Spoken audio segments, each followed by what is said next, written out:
Hi everyone, welcome back to my channel.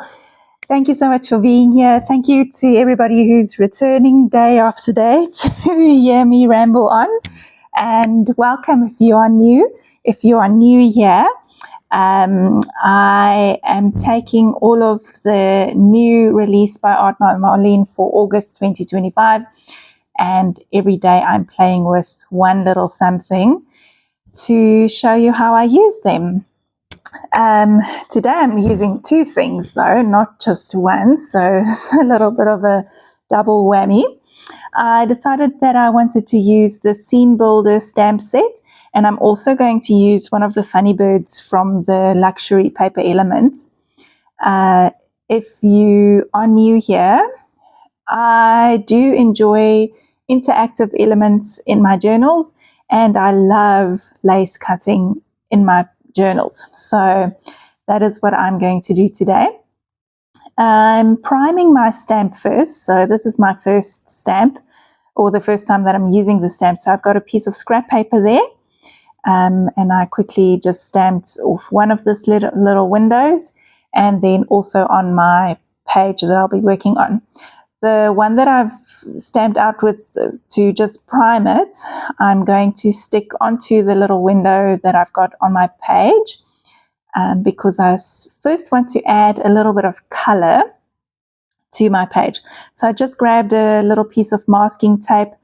I did push it down onto my rag a couple of times first to remove a little bit of the stickiness, and then I folded it kind of in half so the sticky side is up, and then that's holding that little extra bit of window securely in place while I add my paint. So I've gone in with Sky, Mermaid, this is Azure, and I think I'm going to add some white as well.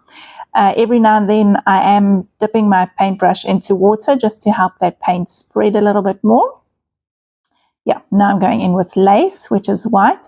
I wanted to leave a little bit of a lighter space over the top of the window because I thought that that's where my quote would go in the end. That's why it's not quite as, the color is not quite as deep as the rest of it. So I'm giving it a quick dry, and then I'm taking out the falling leaf stencil. And again, just in different blues, this is Heaven.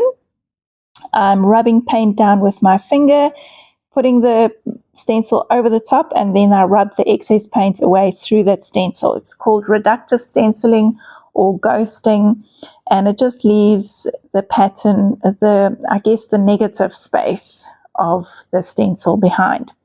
I've done that with Heaven, and now I'm doing it with Azure as well, just to create a little bit of dimension to my page. You'll also see that I keep cleaning my stencil. I've learned the hard way to clean my stencil straight away and not leave the paint on there to dry, because acrylic paint is a plastic and they dry quite hard. It's quite difficult to clean the stencils afterwards if it's dry, and I have ruined a stencil or two that way. Going in with a little bit of mark making, again using Heaven, Mermaid, and now Azure as well. And I'm just putting my paintbrush in the pen and then pressing it down onto my page, so it makes this little circular square kind of shape. And my mark making I'm keeping in 3 spots, just to create a little bit of a visual triangle. And you'll see with my stenciling I also did it in 3 spots. Now I'm going in with Evergreen, and I can't remember which one I mixed in there, but it wasn't dark enough anyway, so I'm going in with Forest instead. Forest is a beautiful dark green. It's a little bit more opaque, so I really like the effect that that gave me on my paper, on my page. And I'm just going in and stenciling a couple of bits here and there. I'm not using the whole stencil every time. I am letting it come off the side, and it just creates a little bit of interest. So my idea that I had was that there would be a bird sitting perhaps on an old cottage somewhere in the forest. He found a little cottage there and he's sitting in the window. So that's the look that we're going for. Okay, while that background dries, I'm going to go in and create some leaves on a piece of white cardstock. I wanted to make some pink leaves in between. So I'm just filling up the rest of this. It's not a whole sheet of paper. I've already cut some bits into it. And I did pink, and now I'll do this green, the big one in green. And I think I do that one twice. So just stenciling through.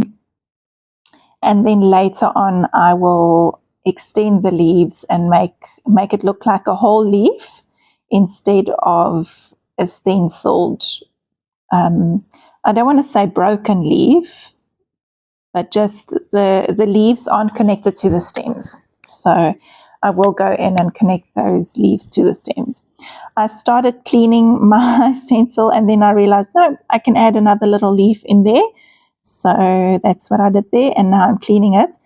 And because this is quite a fine stencil, I did have to work quite carefully to clean all the paint off. I'm not trying to get it as clean as it was when it came out the packet. That's impossible.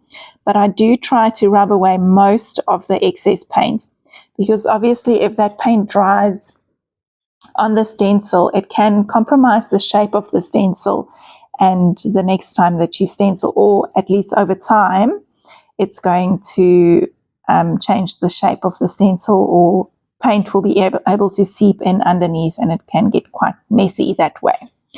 Okay, I'm going to cut these little windows. I'm not cutting right against the little line of the panes because they're quite thin. So I am leaving about 1 millimeter of, I'm cutting 1 millimeter into the window instead of cutting right against that white. You'll see there's a little bit of a white line around each of those panes. And that's just to give it a little bit more stability. And then I'm going to go in and give it some color with my brown paint pen from Arlene. I'm filling in all of the gaps. I'm adding a little bit of shading with the darker brown side. And I'm also going to do that on the back of this paper. I wasn't quite sure I'm still not sure what the back will be, but I thought I'll make it a window, and then when I get to that page, I will make it work somehow. Excuse my head, but now you know that I have one. I'm not just hands. I also stamped out the window again. It's of course not lining up perfectly, but that's okay. It doesn't matter. It still looks like a window. You can't really see that it's a reverse stamp. And again, just touching up all of the little details. And then I'll also go in with my black paint pen and just touch up all of the black details a bit. Obviously with the stamping, it doesn't stamp quite black. And then I've gone over with the color. So I've covered up a lot of that black as well. So I'm just going to add that in quickly. It might seem a little bit tedious to be doing all this extra fluffing and faffing about, but I promise you it is worth it. It is worth taking the time to just add those little scribbly details back into the window, into the wood. It makes a difference. It just makes it pop and makes a difference. So I had this little ostrich, which I really love. I really love the little ostrich. It's so cute.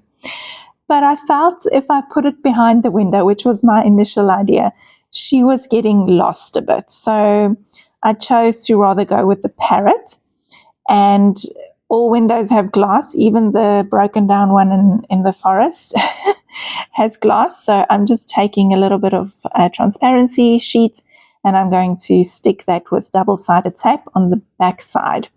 Again, once I get to this page, I will figure out what to do. So for now, it's just the back of the page and I will work on it later. Okay, I'm going to start filling in the gaps of these leaves.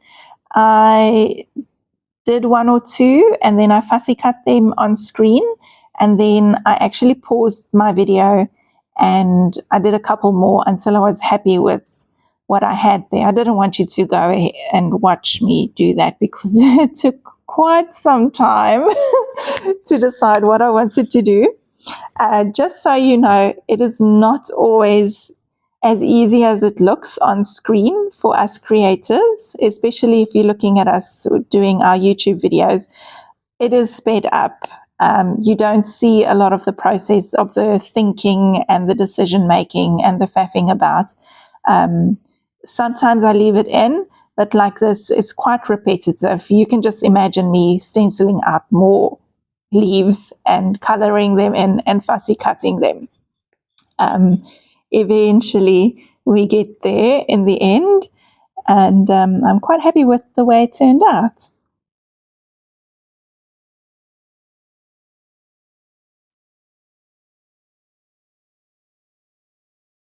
So I'm just going to place them down, and then eventually I thought that the pink one that I had was too big, and I made a smaller pink one, and I made a yellow one as well to tie in with the bird.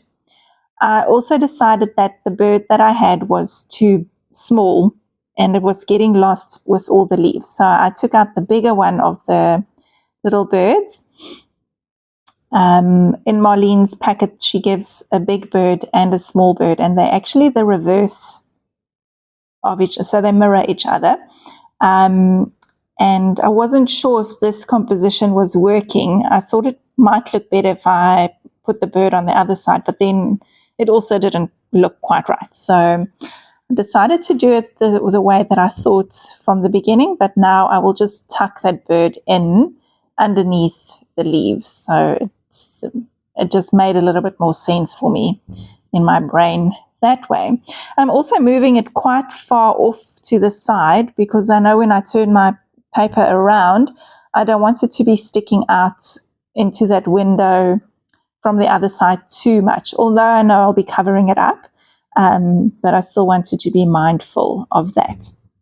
I'm going to give it quite a harsh shadow on the side here.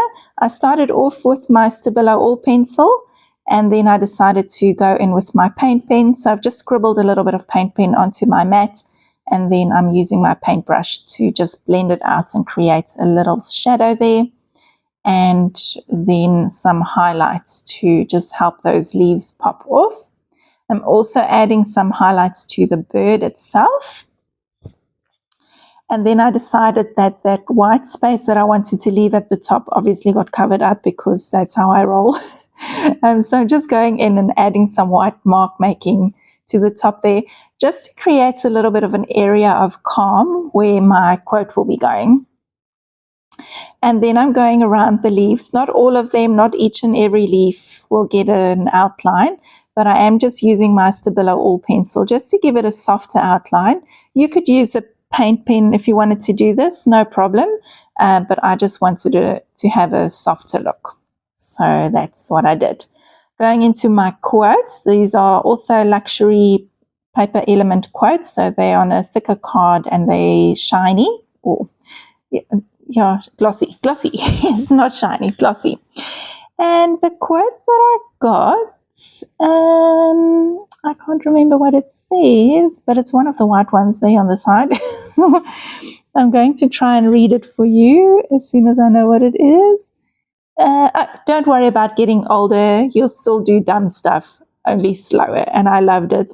I thought that little top hat of the bird looked like he had some wisdom that came with age. So I used that as a quote. I'm going to finish off my quote with a little doodly border all around it. And I think that's about it for my page. Thank you so much for being on this journey with me. Only a few more days left in this series. If you have not done so yet, please subscribe to my channel. Leave me a comment. I really, really like hearing from you.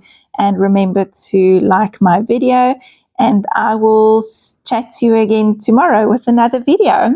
Okay, bye.